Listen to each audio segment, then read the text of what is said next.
हमारे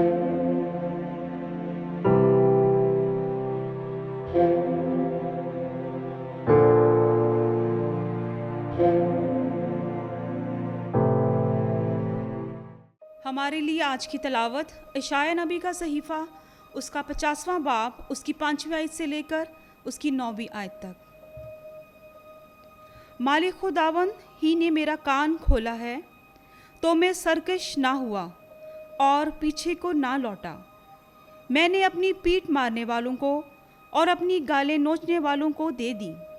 मैंने तौहीन और थूक से अपना मुंह नहीं छुपाया, लेकिन मालिक खुदावंद मेरा मददगार है, इसलिए मैं शर्मिंदा ना होऊंगा।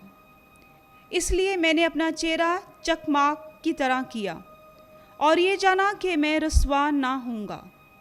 मेरा वली करीब है, तो कौन मुझसे झगड़ेगा? आओ हम इकट्ठे खड़े हों।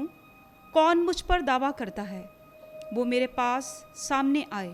देख, मालिक खुदावंद मेरा मददगार है, तो कौन मुझे मुजरिम ठहराएगा? देख, सब लिबास की तरह घुस जाएंगे, परवाना उन्हें खा जाएगा। पाकलाम के पढ़े और सुने जाने पर खुदा की बरकत हो, खुदा का शुक्र हो। आमीन।